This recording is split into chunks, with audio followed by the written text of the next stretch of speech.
Leslie that I'm going to do that. I think we're there, Leslie. It's so hard to remember. We started on Saturday talking about gratitude, and I know that some of you were there and actually missed a bit as we were investigating, beginning to explore gratitude. And we're going to be doing that through the next, through Thanksgiving, through this time of gratitude.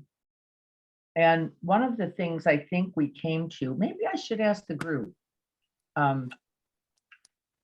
as we were investigating gratitude on Saturday, one of the questions I asked, it was really two, and one of them came from a poem by Mary Oliver, which begins, "What do you notice?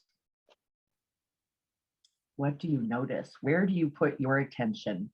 Where do you choose to place your mind? And is it in past stories? Is it in old narratives of deficiency, of life's too hard, of it never goes the way I want?" Because then what we know from the teachings is that's exactly what you'll get. It's guaranteed that we are the creators. This mind of ours is the creator of our reality. It doesn't mean that there is not pain, loss, aging, illness, and death in the truth of this precious human life. In fact, it's guaranteed. What it also means is that there is a way to hold it all. There is a way to open, to include, to understand, to accept, to recognize, and to pay attention to the beauty and wisdom in it all. And gratitude for me is that the natural result, really, and not so much efforting, though we can practice gratitude, and I'm going to suggest that we do so this week. But it is actually a response. And it requires first your presence, and not partial, not half-assed, not if only, I'd pay more attention if it were prettier, or if it were more pleasant, or if I liked it more, if it went my way. Or actually, gratitude is the result of recognizing both the truth, and within that truth, the inherent, really, this is hard for us, isn't it? The inherent beauty in it. So Adrian has a friend. I'd like to call him a friend too, but he's probably not quite that, whose dad just died on Veterans Day. This was a gentleman who served in, I think, both World War II, right, and the Korean War. And at 94, almost going to be 4, it was his birthday just the other day. He didn't quite make it to that date. He died. And he died what sounds like with love surrounding him, and love within him.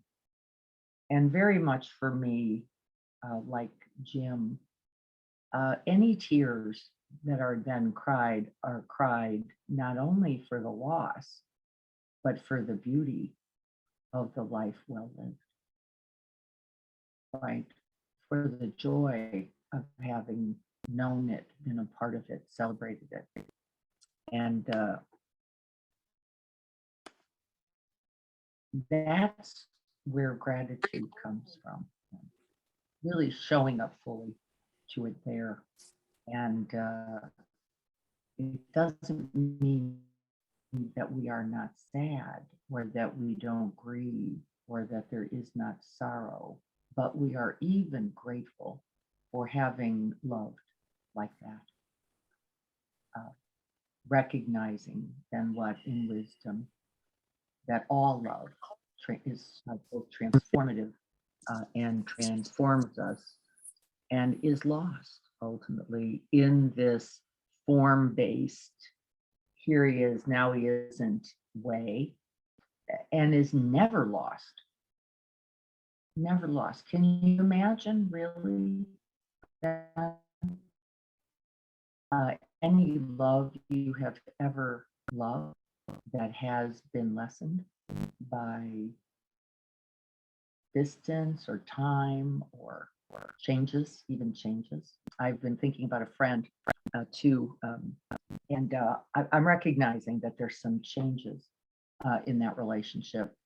And even with the change, it was painful for me to admit it. Like, ooh, I, I don't think we're necessarily serving each other well. And I'm putting myself right in the front of that. I don't think I am serving her well um, in this relationship. And yet, what I can also say is that my love for her is not less. And I mean that.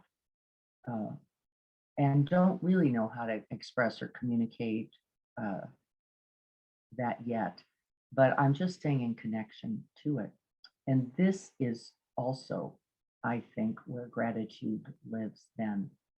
No matter what the change will be, whether I see this person regularly from now on or I don't, or whether we go for a drink every once in a while or we don't, it will not change my wish for her happiness, her well-being, and my genuine wish to be a part of any of her happiness. You know, that I can both want to help and celebrate that, even though I don't think the way we're doing it now is necessarily. I think it's habit rather than what is most authentic or best um, for us. And I would say that's something we all also have to look at. Can we be grateful for the truth of change and the greater possibility for love? Because that's really the point of it. The greater possibility for love in it, not the lessened possibility, seeing someone more or less, but the greater truth of it, the greater willingness to live that out. And what that only gratitude then and love are its result. And so we're going to practice with that a little bit because I think we mistake gratitude for pleasantries or thank yous, not that they don't count, or, but I think there's a certain kind of showing up that I've been noticing I may not be doing in this example, because it's probably not my best way either to be grateful for this person or loving. And I'm going to look more deeply at that. And so as we approach Thanksgiving, um, with all of our personality and all of our habits, that we do not mistake ourselves for that.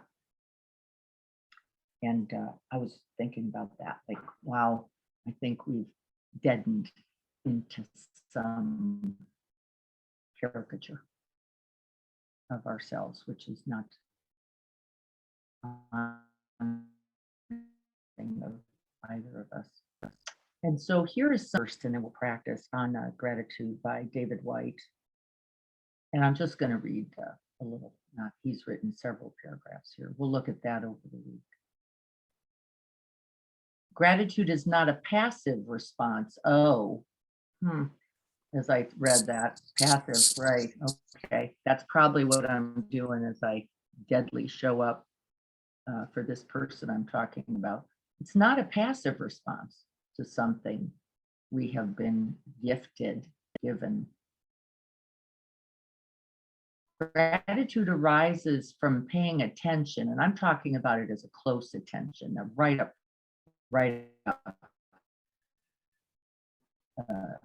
in it attention, from being awake in the presence of and beside us. From paying attention, from being awake in the presence of everything that lives within and without and beside us. Well, didn't show up for that. Gratitude is not necessarily something that is shown after the event. This is an interesting other point.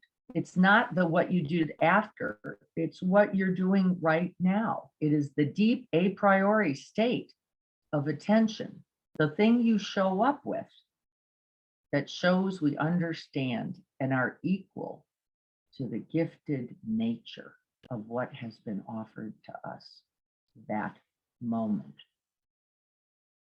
The a priori state, what you bring to the situation that shows we understand and are equal to the gifted nature. And we'll go on and read some others. I'll share this with you, I think, in the chat, just so you can take a look at it before the end, because we'll be looking at this over the next several practices together.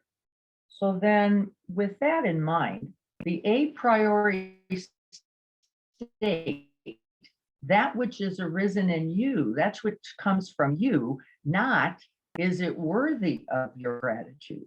It is not the object itself. We mistake this frequently, don't we all? It's not the object. Everything is deserving of your gratitude.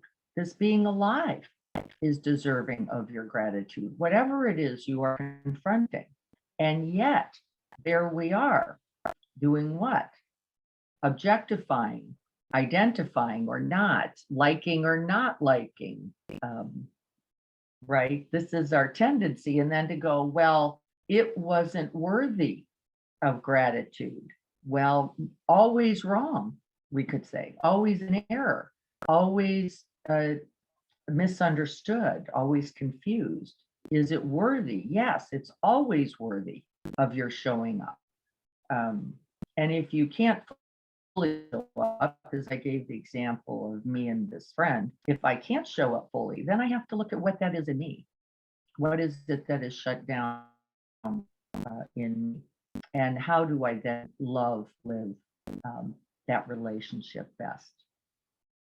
And I'm looking at that. I don't have the answers to that, except that it probably would best be different than what I'm doing with it right now.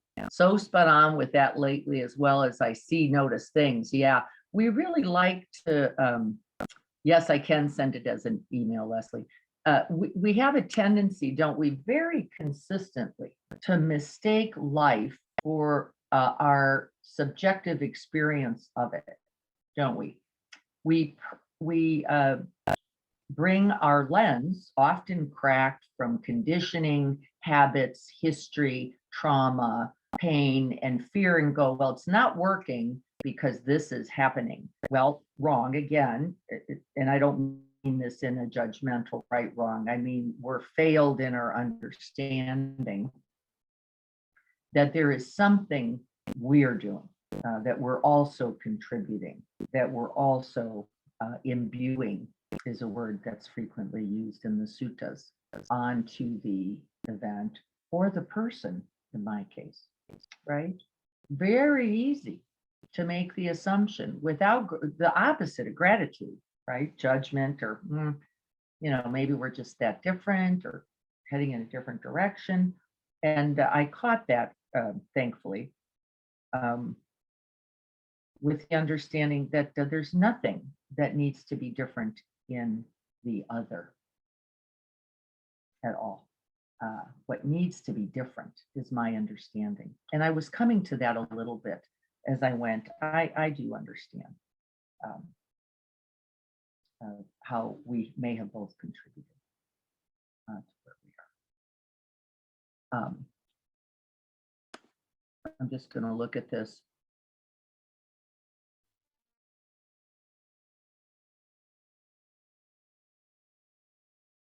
Just wondering, is it an overthinking of expectations and that person's situation, whatever, knows your friendship, care, thoughts? I don't think she knows at all. Not in this case. I think if anything, she's pretty damn sure she's picked it up, probably, that I am somewhat flattened or not infested.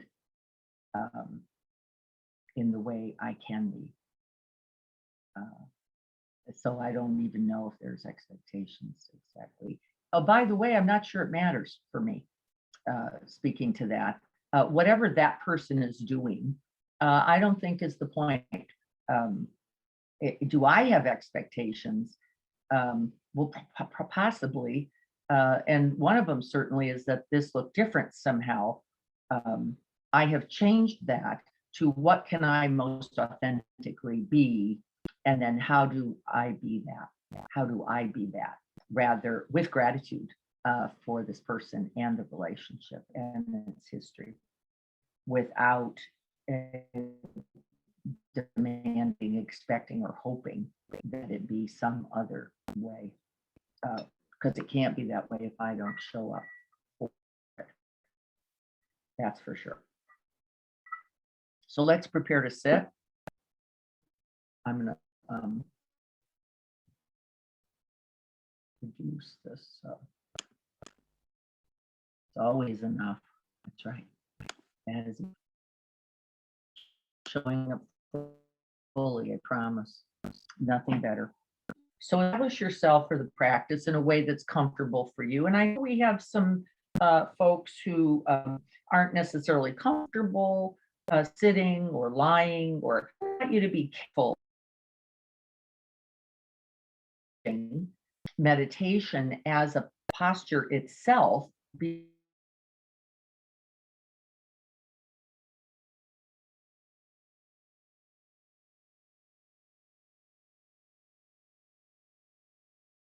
the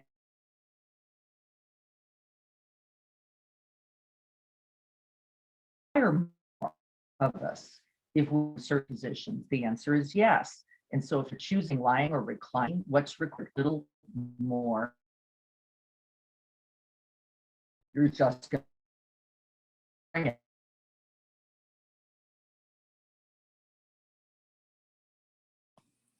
Di, you keep cutting out. Do you think we should start another recording? Another session?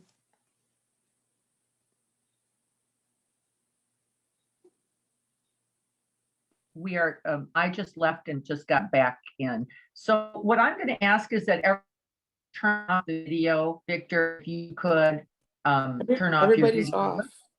Everybody's off. Victor was on.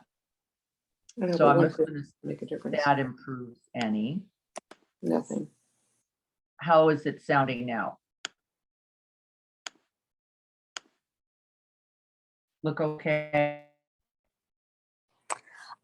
Hey, I'm just wondering because I have a low battery. I don't know if anybody else's batteries, if they're using a phone, maybe that's a contributing factor, or maybe someplace in the house.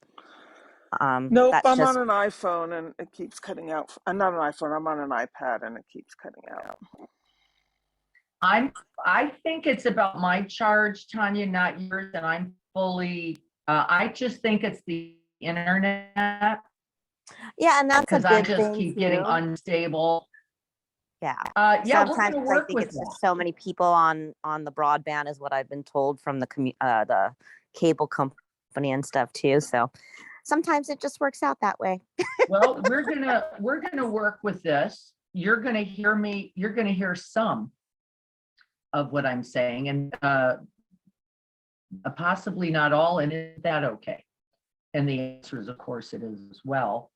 And I will try to space the instruction. So let's establish ourselves. Find a breath, feel the aliveness in the body.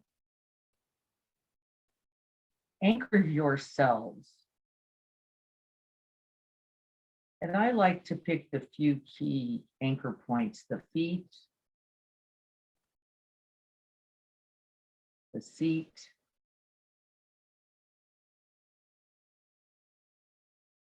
the felt sense of aliveness in the hands,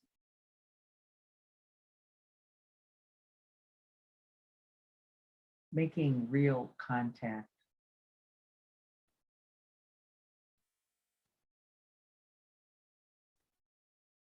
Feel the uprightness of the spine, whether sitting or lying. feel its strength, its flexibility, its movability. You can even move for a second. Oh, this is so not Zen. The reason is we tend to begin the practice by tightening. Shake it off.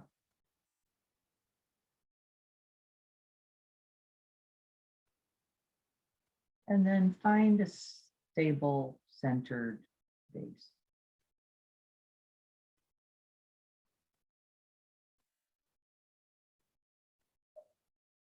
May we dedicate this practice to all beings everywhere without exception.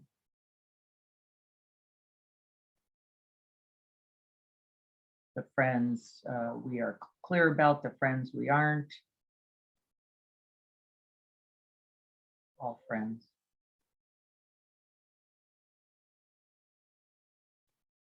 Those we show up for, those we don't show up for, those who show up for us, and those who don't. May we offer the merits of this practice to them all and be grateful.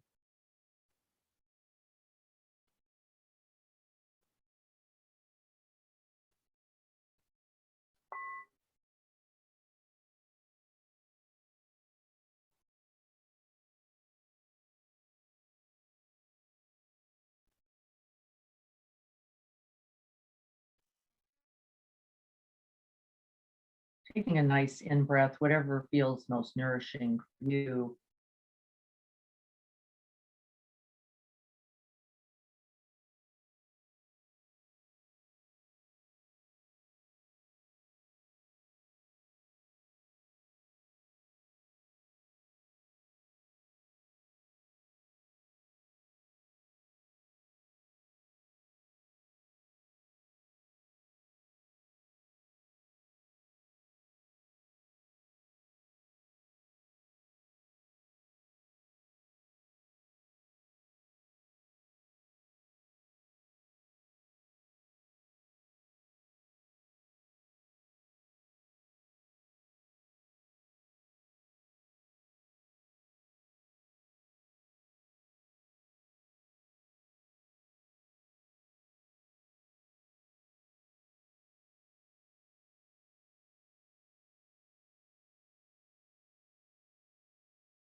Bringing a quality of heart mind,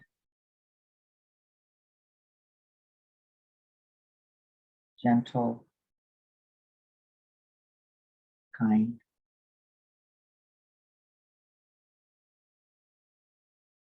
compassionate,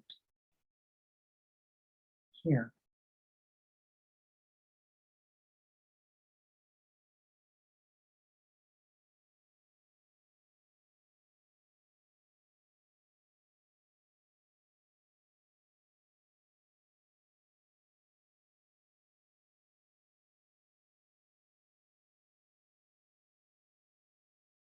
Gratitude is a felt sense.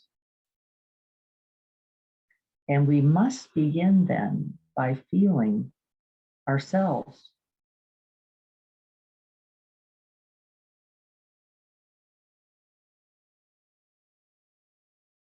Begin right here in your own body.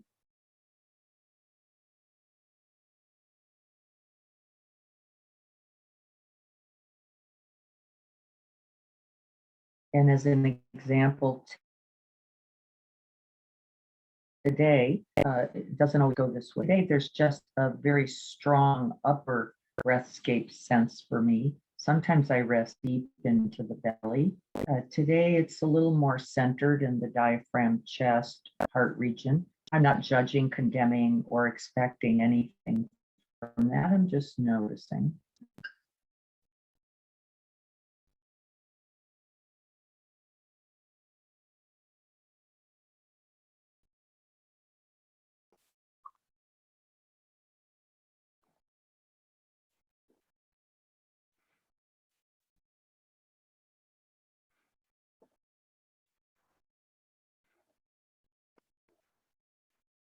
If you are being drawn to an area of distress, a pain, a twitch, a tightness, a contraction, if that's what's calling you most, see if you can bring along with the attention then the wish for ease.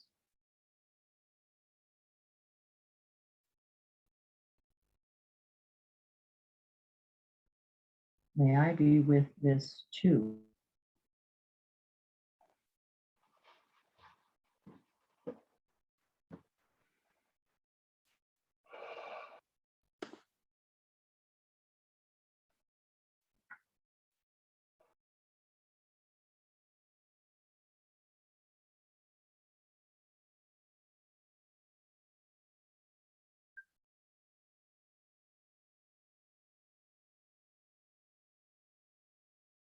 See if you can actually get up close to the breath. Remember both Mary Oliver and David White's tome.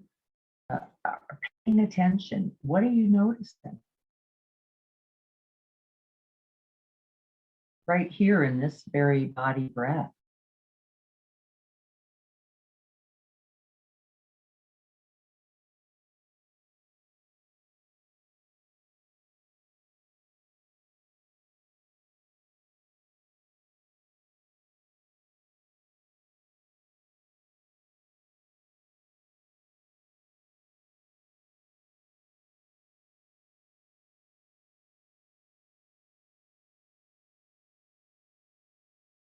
Maybe sensations of ease or tightness, coolness or warmth. What I'd like you to practice as we're just being here in the breath, see if you can open with that interest and friendliness.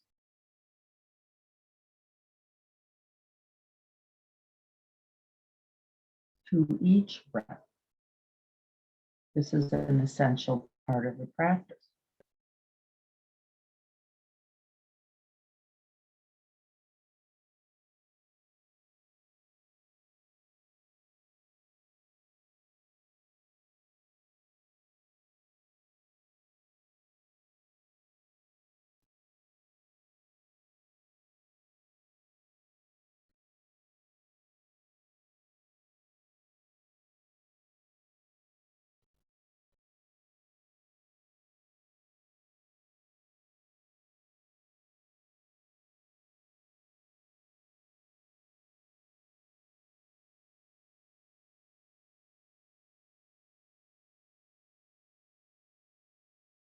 If you're used to resting in open space, I'd like you to come to the breath for a little bit. We're going to be using the breath experience itself.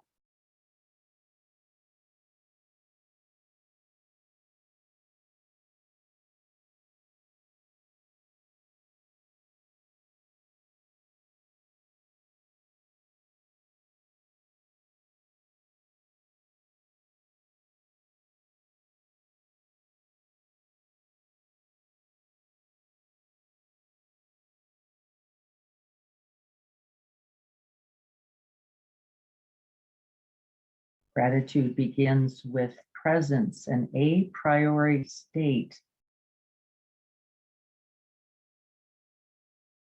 What are you bringing with your attention to this one breath? Resistance, frustration, liking or not liking?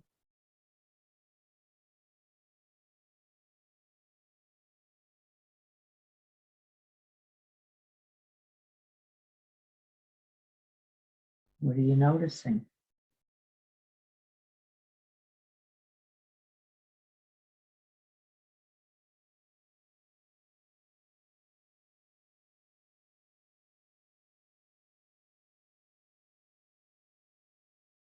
And we begin with the sensations themselves. This is the Satipatthana Suttas essential practice protocol.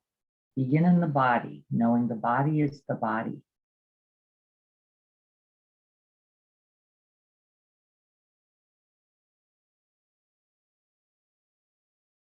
Feeling the sensations as they rise and fall.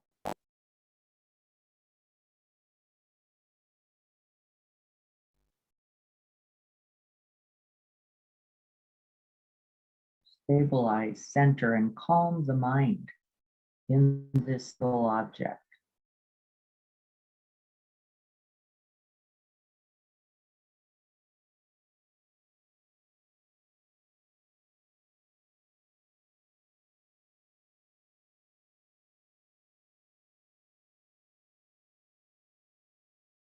And if you're noticing something other than steadiness, calm, ease, that's just fine. That's the noticing. What are you noticing? Irritation, frustration. I can't find the breath. I don't like the breath. Thoughts is thoughts. And then come back to the breath.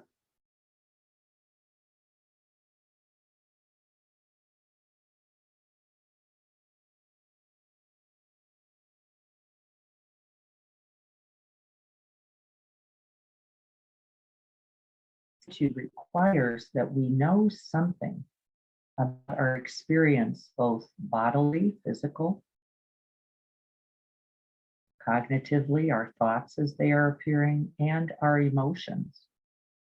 We could call those feeling tones, pleasant, unpleasant, neutral.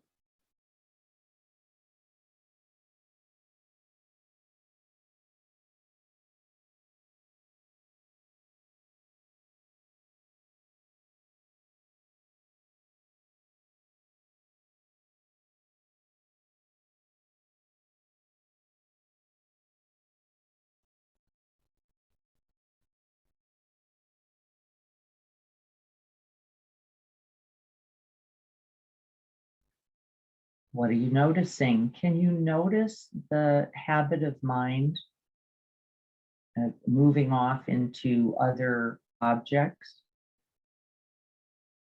having preferences for the breath itself, liking long ones, easeful ones, not liking contractions or tensions, short breath, shallow breath, jagged breath.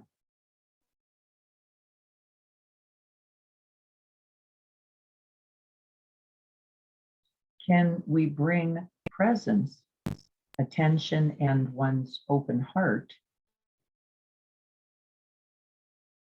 to them all? This is gratitude.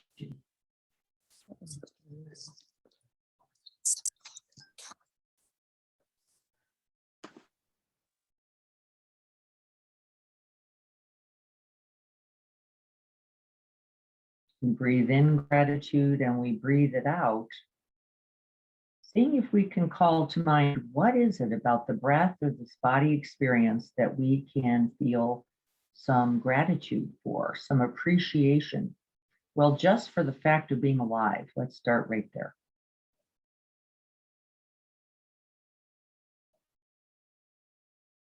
The opportunity to practice in community, no matter our distance, no matter our mood.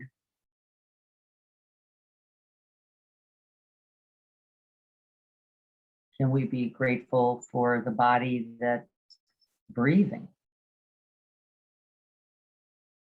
Most of it is essentially working, even if you're not liking sensations.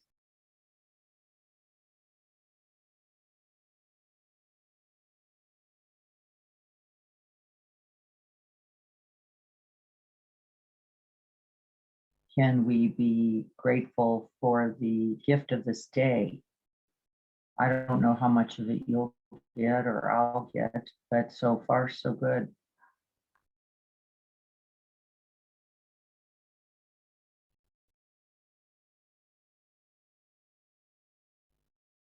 The gift of this day, generously, unconditionally offered to you.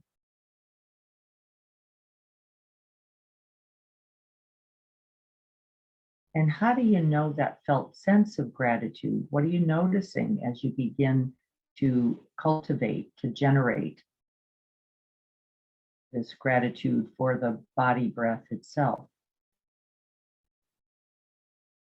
This body is mostly working. You got here, you walked, you stood up, you got your pants on or not. Either way, you have the choice.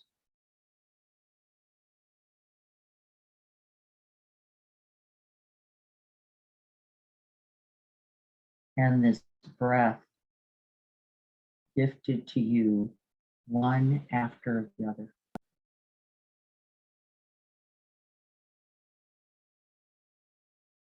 We frequently do not appreciate or value this breath until it is taken, until it's a struggle.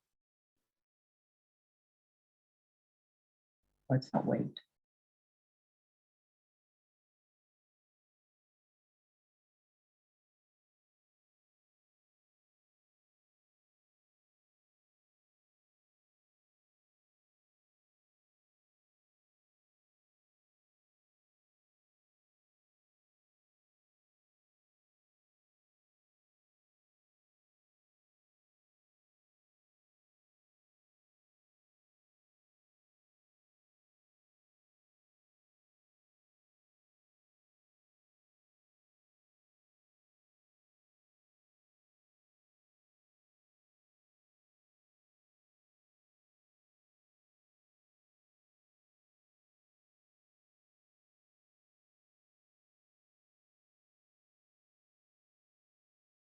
And then let's shift or expand our attention from a where you're noticing the breath in the body, working, breathing you. Let's see if we can find a place in the some other natural gratitude beyond the breath and the breathscape. And gently sweep the body, seeing where you notice gratitude. My hands are gently holding this bell, and there's a warmth there and a softness, a sense of human touch there.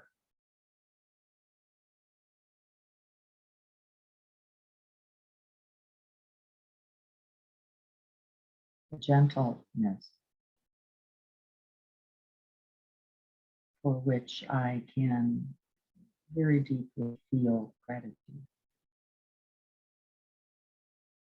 Not only for the hands, but as I just dropped in on that, for the bell. For this moment of awakening. Gifted.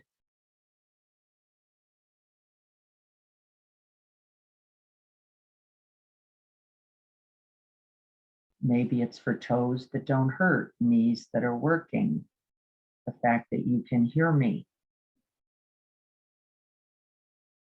Maybe it's for your fabulous hair.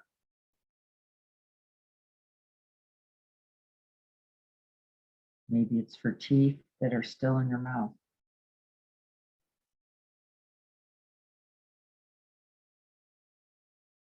See where you notice and rest the attention there. But while you're resting there, dropping in with several breaths, then I want you to feel the effects in that area of the heart space. What does gratitude feel like in this body?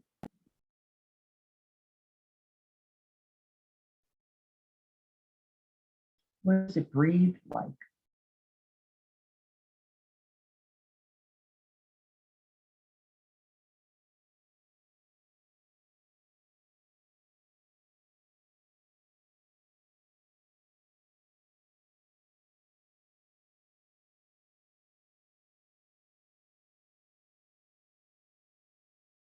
What is the quality of your attention? Well, we know that if gratitude is arising, your attention is steady. You are present. There is an open-heartedness, a receiving, an acceptance, an invitation to move closer.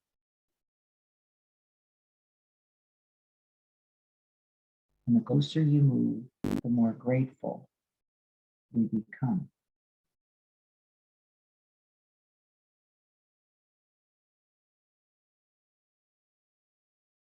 What is this human life if not to know the full discourse of being human?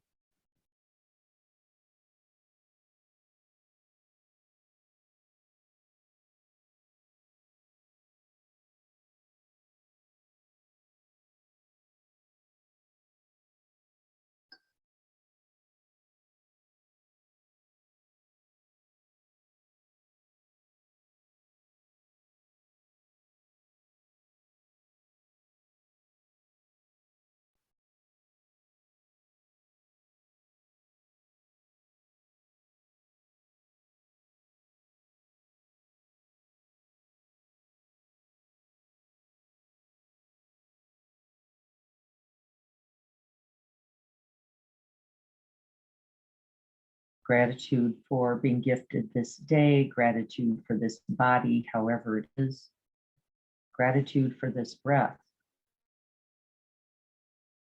gratitude for this being human, having a human experience.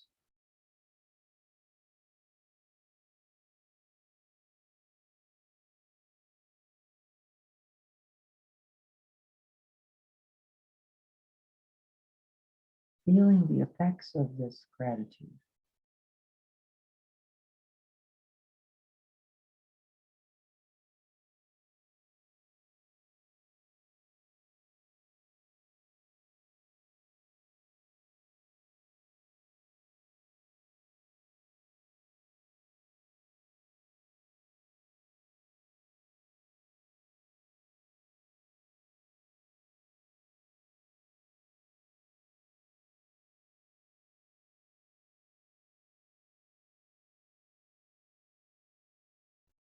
As you are resting in the breath experience and then in the experience within the body, see if we can expand that once again to include gratitude of thoughts. Can we remember or recollect other moments of gratitude? Can we place the mind in the experience of gratitude, both present and past? We can recollect. This is also mindfulness with intention. Other moments for which you are grateful. We're going to stoke the fires of this gratitude.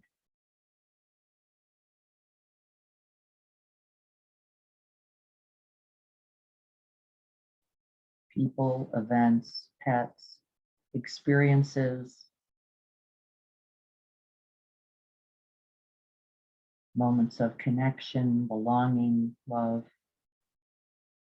Can we be grateful for them all, whether they are right here, right now, or moments from the past? As I recollect past moments with this friend, there are many, many beautiful, lovely moments for which I feel deep gratitude.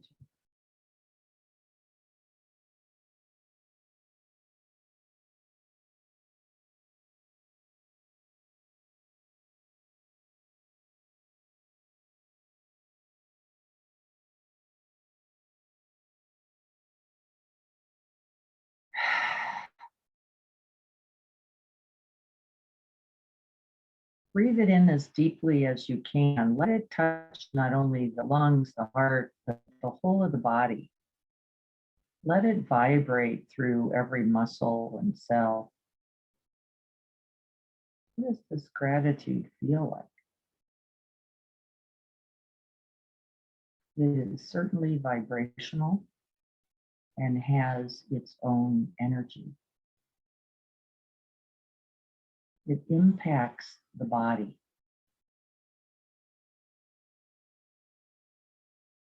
Gratitude is essentially embodied.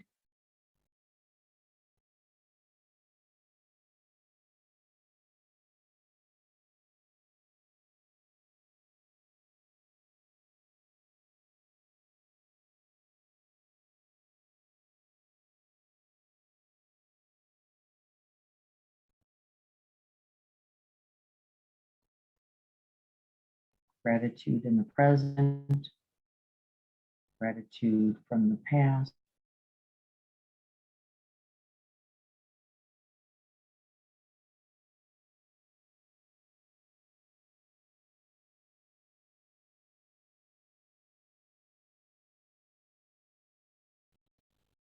feeling the depth and the texture, the color and the quality of this gratitude.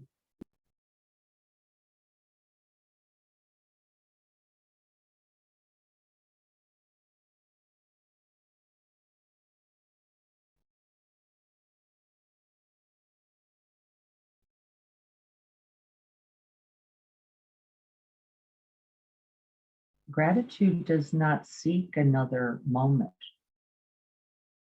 It is not looking for something to be different. It simply rests in what is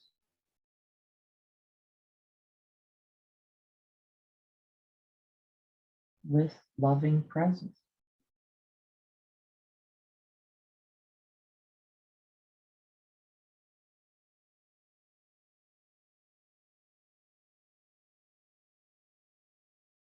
Gratitude for a sunset is not because it is the pinkest, it's not because it is the brightest, it's because you showed up. You know this.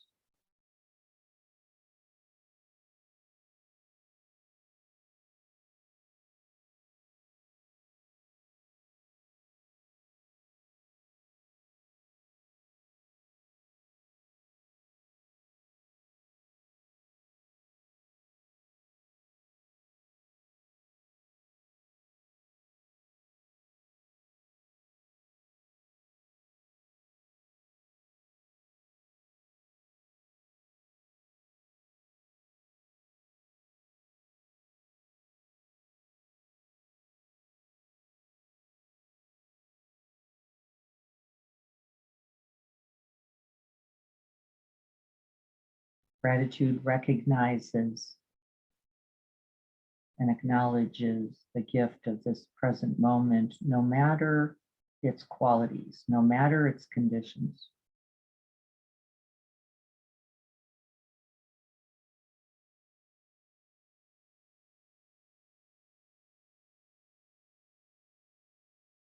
It doesn't mean you do not see the challenge. It doesn't mean you have to ignore the reality of challenge or difficulty, distress or sorrow. It means you recognize this too. This too is a gift.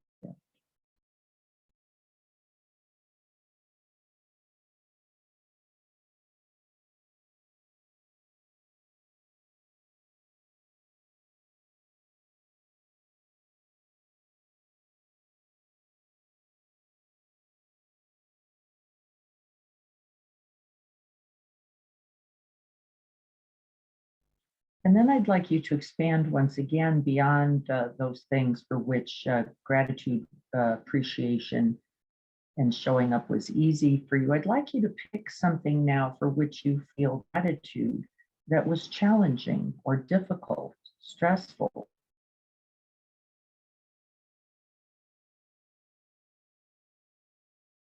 I'm grateful for every argument I've ever had with my husband. I've learned a lot from every single one of those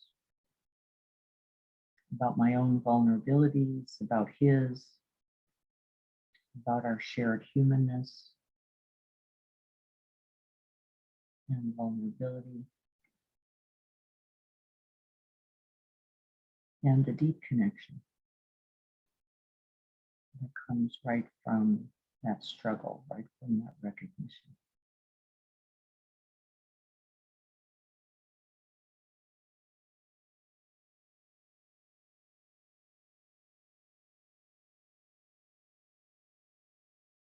I remember my father saying, I'm grateful for cancer. What? How was that? He got very clear about where he wanted to place his love, his attention. And cancer was very clarifying.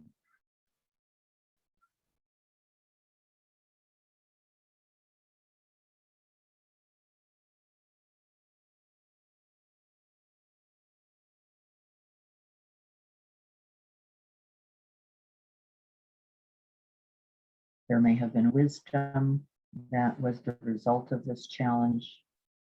If we could stay with it truthfully, there would be a natural compassion that would arise from the difficulty, feeling for oneself and the other in its time.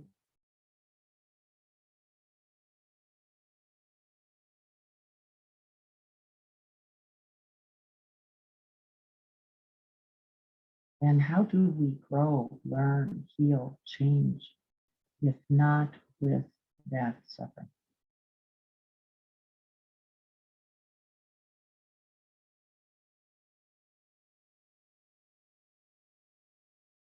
Can we see everything then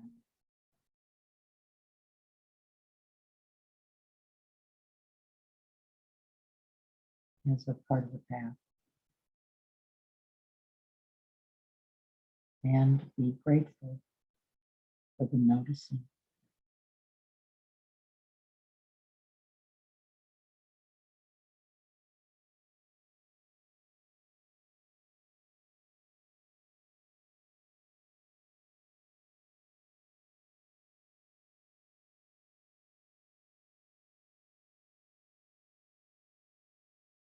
What is the quality of your own open heart right in the face of distress, of despair, of sorrow? What is the quality of mind and heart?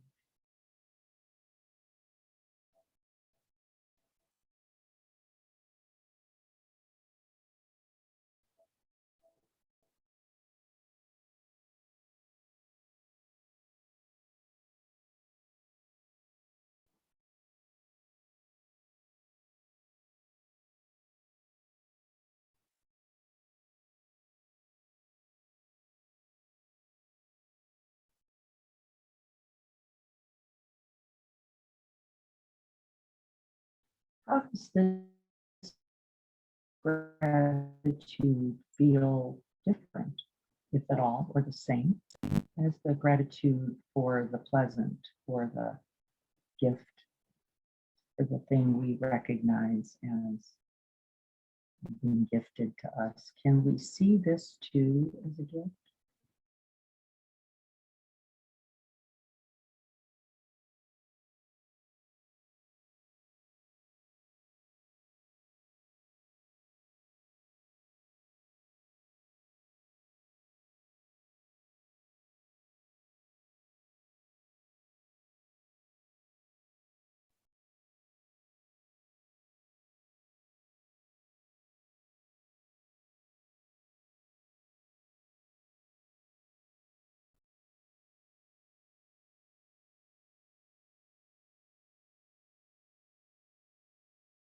If there is another, can we see them as the gifter? Can we see the gift?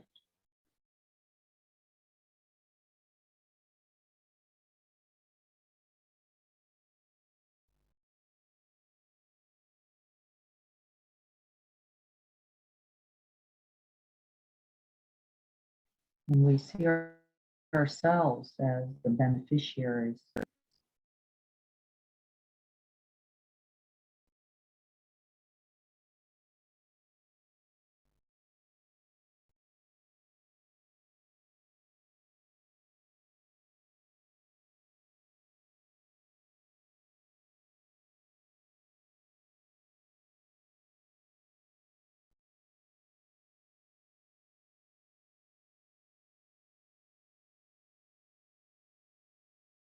then moving deep into our own inner bodies, beyond the physical body, beyond our thinking, beyond emotions. Feel what's present there.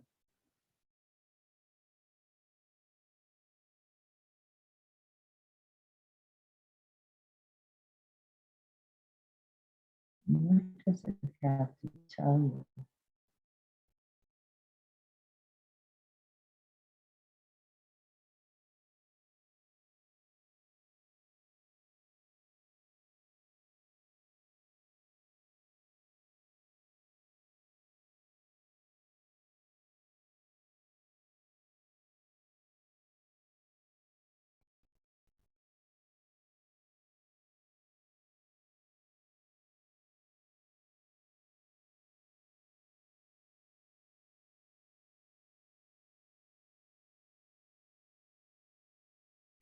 I can literally feel a kind of protective canopy over my heart space. Like, yeah, mostly.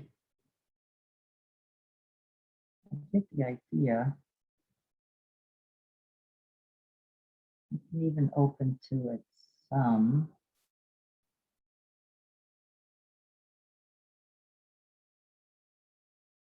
And the goal here is, can we be grateful for this knowing? Where we are contracted, where we are shut down, where we are numbed, deadened, resistant, pissed off. Can we be grateful for this too?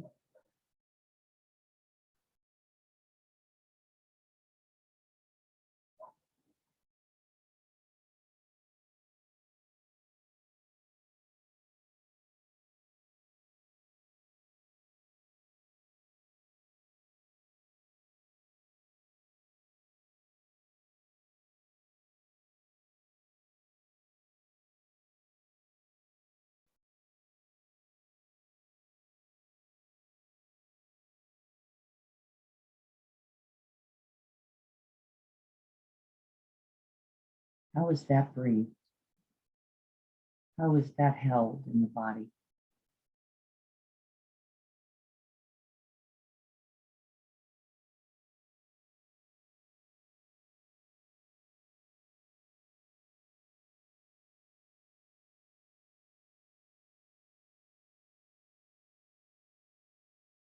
How is it felt and known?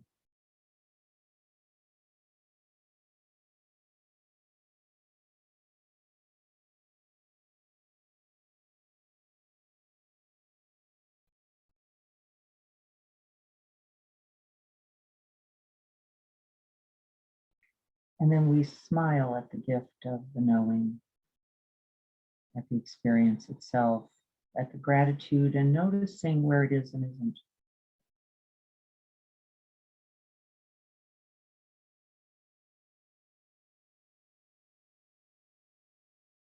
Knowing where we shut down, close down, them out, and where we open.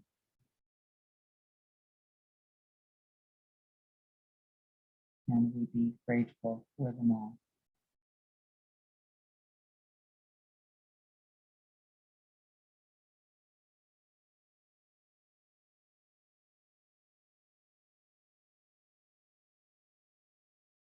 What does this breath of gratitude feel like?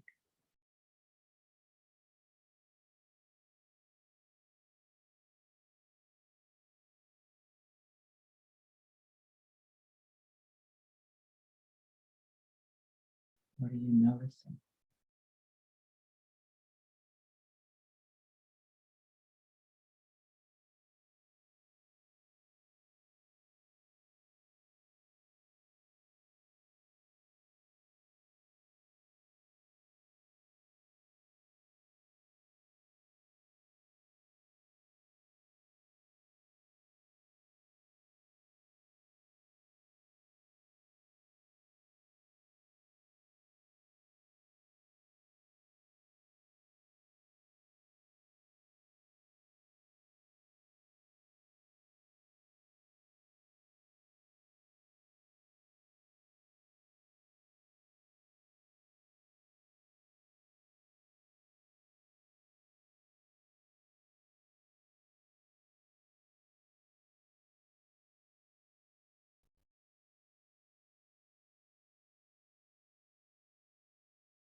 And for the last few moments, can we simply recognize that for which we are grateful? And you can just sort of call that out to yourself silently. I am grateful for these moments where I have come to greater wisdom, compassion, and love, and hard ones. One of mine. I'm grateful for all the teachers, the ones I've liked and the ones I haven't liked. I'm grateful for this very seeing capacity and the willingness to open to it all.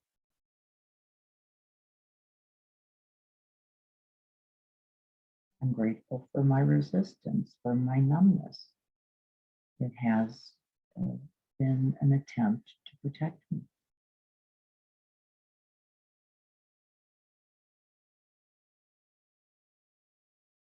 Grateful for the tight and the tender spots. Both a part of my humanness.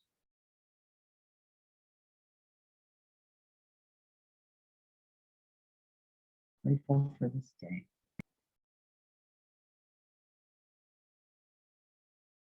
And the possibility of living it.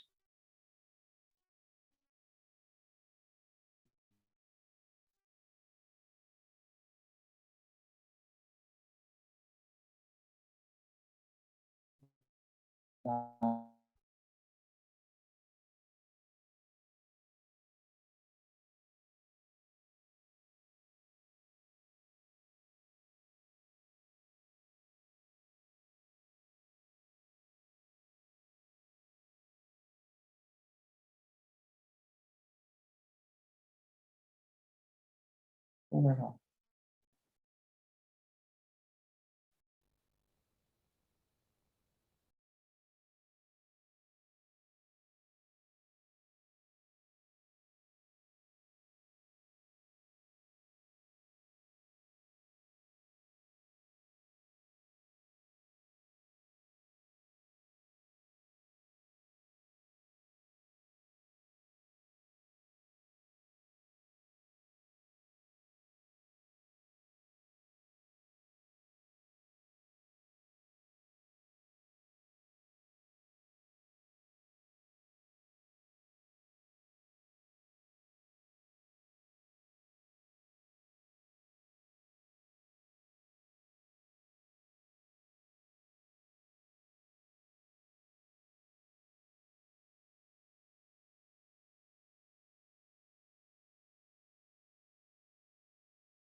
May we be grateful for this breath, this body, this being here.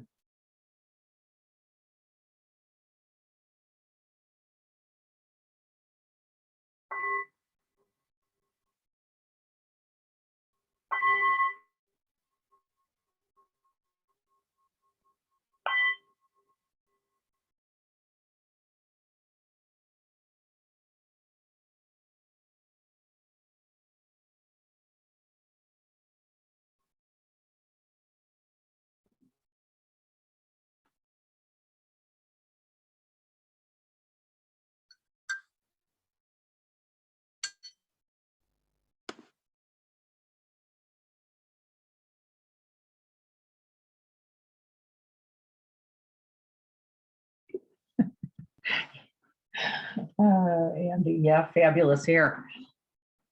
Grateful for it all.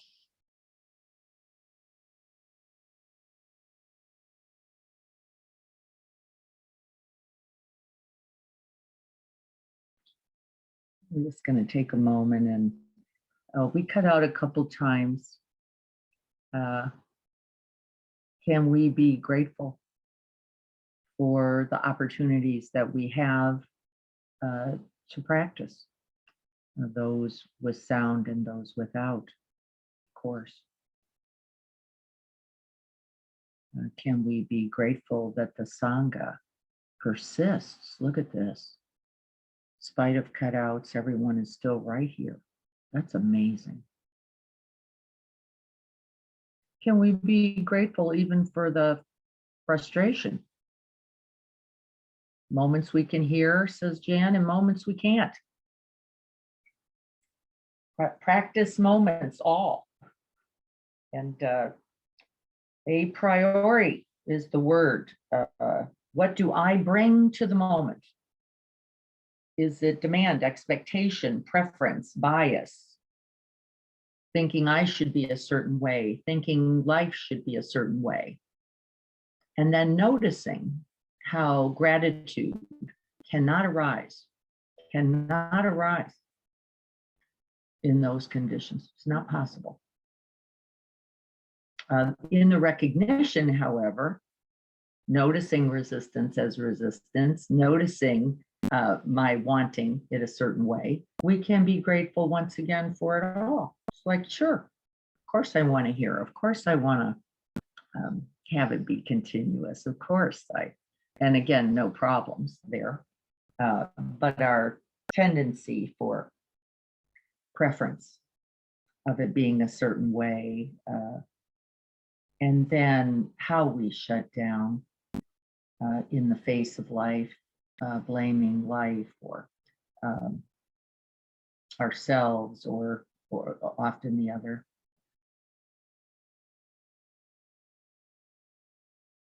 Yes, I think I have to say physical pain, though essential to our well-being in the signaling, right, of imbalance or needs for care or needs for movement or medications or whatever we might be able to then open to. I think it's very easy to contract first in the face of pain. And again, can we feel even gratitude, not necessarily for the pain, that takes a lot of practice. That's kind of a tsunami wave. But can we be grateful for the knowing this needs or requires or is deserving of attention and of care? And without that, the dramatic disorder, imbalance, that would be its result without that. Because of course, these are essential signals that we can then respond to. And yes, I think it's extra challenging. We frequently do not like the realities of this body.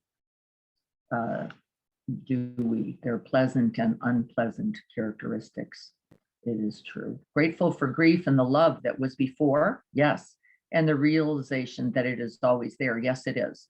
Love does not die, not that love. There is love in our preferenced form, but by the way, I have not noticed, even with death, that love has diminished. In fact, if anything, I would say it has only grown and been fortified. So I can't, we all know this, really, don't we? We all have preferences that we mistake as love. I liked it when, right? They did this, or I did that, or we got to this, but that's really not love. That's just greed and grasping. Love really has no conditions. It's unconditioned. So, and we get to have our preferences. I'm not saying we all don't. I think we just need to recognize them as preferences, right? I like that pillow better than this one. That's okay. Knowing that is a gift also, so that we can make choices about how to be present. This is the practice, how to be mindful, how to be available, how to be here, holding each other, as Marilyn was saying, even when it's hard. I didn't say it wasn't. That's not what I said. I said, can we be grateful for it all? And that takes a certain kind of quality of practice in mind. That's why we're here, actually, together, because we know it's challenge. We know the shutdown. We know the running, the distraction, the addiction, the get me that, not this. Can we be grateful, as Chris said, for even the grief that bespeaks the love? Yeah. Can we? Because usually without it, uh, love, grief is really one big aspect of that love. Went hiking in Cleveland, dry, but so peaceful, grateful in getting there and realizing even though it hasn't rained in a while, the trees were green. Yeah, can we be grateful for this, the truth of this world, this earth, and its abundance in the face of it all, the infinite amount of beauty and wonder. No broken bones right now. In fact, no, the reality is most of you is working. No matter what else is happening, there is more of you that is good than not because you're here. That's how we know. A feeling that I am in the right place at the right time. No argument with the present. Yes, I love that, Greg. Even with cancer, I can open to the blessings of life now. Well, maybe not even with cancer, but especially with cancer, because, we can live in the dream otherwise, that this goes on endlessly and forever. And in fact, whoops, watch it, because I'm promising you folks, no matter what you think's wrong, this is probably one of your best days. As my father would say, the best day happens to be today, because today I can still lift my head. Yep, because then there was a day couldn't. Today I can still say I love you to the people I love. Yep, because there was a day he couldn't. There was a day he couldn't. He was not going to get to, as none of us are we? None of us are going to get it just the way we want it. Can we love anyway? Dennis says, Marilyn, I love your hair. Yes, thank you, Dennis. Marilyn needs to hear that. That's terrific. I love her hair too. We're trusting that Marilyn's eventually going to love her hair. That's really can she see the gift of that? Yeah, this is where the practice invites us, doesn't it? It invites us right there. Can I see the gift of this moment? Yes, especially with the challenges here, especially in the face of impermanence, Greg says, especially, not besides, but because we only get it for a while. Because it's not permanent, fixed, and promised. It is guaranteed to end. And so whatever it is, can we say, how do I open to this? And maybe that's the gift itself. Maybe there is no real joy in pain, of course, but it is the gift in recognizing certain aspects of our experience with pain, both how we close down, how pain changes, and how we can open. And how in the opening itself, wow, here's something we know. In the opening itself, it changes the experience. Changes the experience. Doesn't mean it's not pain, but that we're careful. In pain in particular, I try to stay super specific and just noting sensations, burning, spreading, right? Tightening around, loosening around. Can I be with this? How can I breathe with this? How can I stay present to this? Do I need to move to another part of the body for a moment? Even the beauty and gratitude of that. Okay, not right there, right now. Let me step back a little into a larger, more open space in which to try to hold this experience. This is beautiful practice. How to love and be grateful for someone who brings such conflict and discord. Yes. In fact, we know that there is no other who can bring conflict or discord but you. Interesting, right? I don't know what they're doing. I'm in no way suggesting that it's right, wise, skillful, but I know that that's also an opportunity, recognizing our contractedness, our shutdown, our not liking, our wanting it to be some other way, our judgments, our negativity, I think we named on Saturday, and actually opening there with self-compassion before jumping over. And then we get skillful. I have every confidence that once you recognize out of that love for this person, no matter what their unskillfulness, no matter what their deficiencies, no matter what their ignorance, that until we can open to see it clearly, we will not be able to respond. Saturday, folks, it doesn't mean we have to jump into the mouth of the lion. It doesn't mean you have to sacrifice yourself. It does not mean, well, I've got to be nice to that. You know, I don't even know what that means. It might mean from this safe space, I can offer you kindness, compassion, and care. And it may include the limits and boundaries of not regular contact. But that will not come out of aversion. That will not come out of attachment to being different. It will come for conflict and discord, but our own. And how it gets ignited and triggered by that other. Robin, yes, learning that my reaction or doing can trigger myself and another. Yes, I'm grateful. I'm becoming more skilled. Yes, we are, don't we? Once we stop going, if that were only different, I could love you, right? Yeah, we can go, where do I need to stand?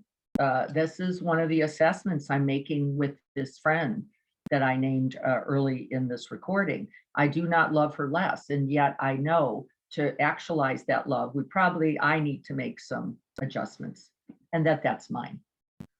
So that I can be most available and present to her in the way that I can be. I don't know what it'll look like, yet, but it's so that I love her still and will always, and that is livable and real. And I don't think we're going to see each other as much. I don't think I'm going to be initiating out of some obligation in quite the same way as I think I had been. And it's all fine. I am not blaming in any way or judging her or my own needs at all. It's okay on both ends. And I feel certain that we can all come to a way of holding ourselves and others in regard, in care, in compassion, in kindness, distant or near, right up close or with a little safe space. I cannot say that. I trust the skillfulness, however. I trust it that will result. I do.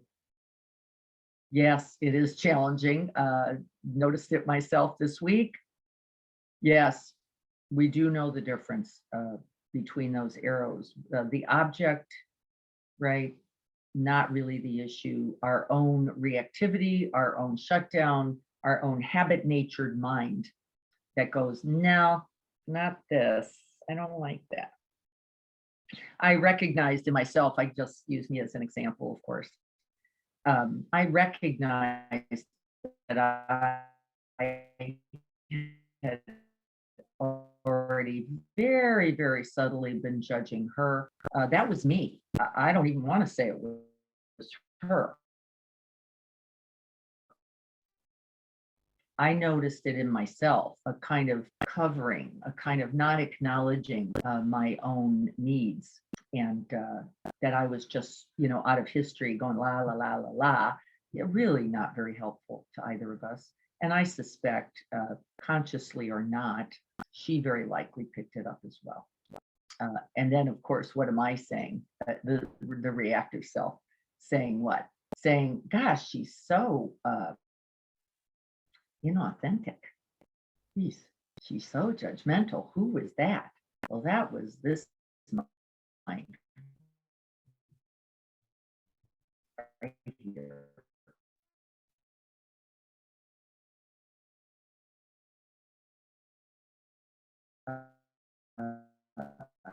However subtle it was still coming, and it's not with in a way I have. The answer is yes. And I'm thankfully not in a situation where I feel unsafe in any way in this relationship. And yes, a safe space for all is important for all. Safe space also means safe your judgment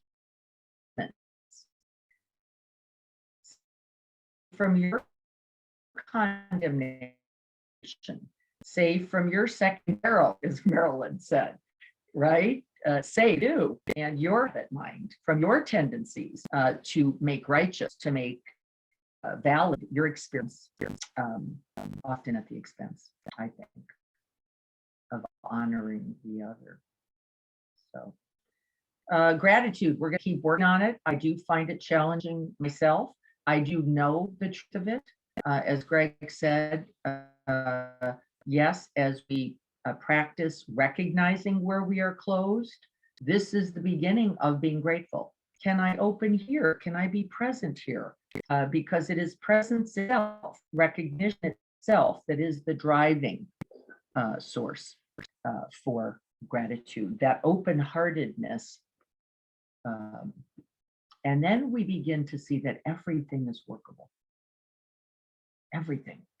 The difficult other, the difficulty in me, my own habits, my own shutdowns, all of it can be held in the bright, luminous light of loving kindness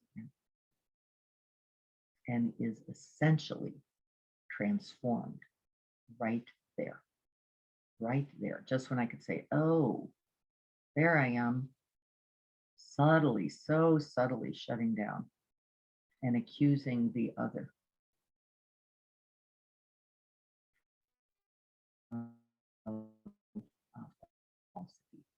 So good to look at, and I feel true gratitude, true gratitude. The other doesn't know whatever they do or don't know. It isn't really our job to know what they know. It is our job to know what we need to know, and then decide how to best live the truth of that. That's sufficient. Whatever others know or don't know, I think, is probably not useful. I think the unconsciousness of the other is about as large as ours. Probably. Yeah, I would say that's probably true. Again, my own unconsciousness is plenty. Just my knowing that will free us all. I have confidence in that. Will free us all. It's good to see you all. Let's sit for just 1 second together. I appreciate and I'm grateful for all of you when you're staying with us for this practice today. Greg will be here Thursday at 7. Look forward to seeing those of you who will be there. I know there's some people in travel and going to visit family and amazing, wonderful, challenging things like that in the next week, but we will be here together. We will have Pete, just to remind, on December 4th, not this Saturday, the next, the following, as EMC and its members, several have signed up to be elves for the holiday basket distribution. And I'm grateful for that as well. Feeling our feet, being grateful for the feet.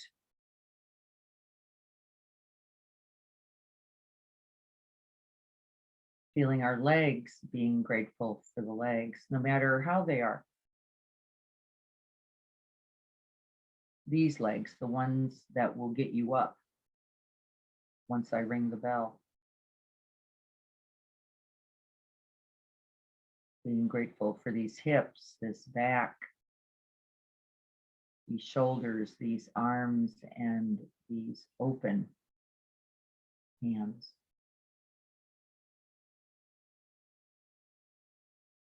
Grateful for the head, the face, the smile, and the knowing. This precious human life accorded to few, only a gift. May we call out these moments of connecting to gratitude these next several days. Call it out. Grateful for whatever. See how it changes the very body, mind, and heart of you. May we all be safe. May we all be happy. May we all be free from distress, from pain, from fear, from all suffering.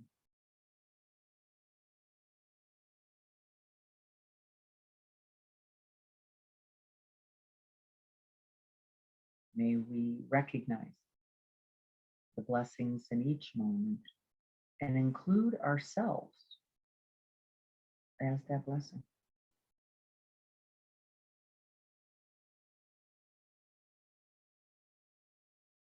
May we live free from greed, hatred, and delusion, one breath, one moment at a time. Until all are awakened and free.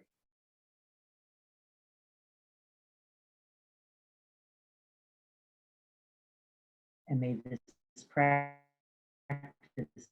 today contribute to that this be so. So be it.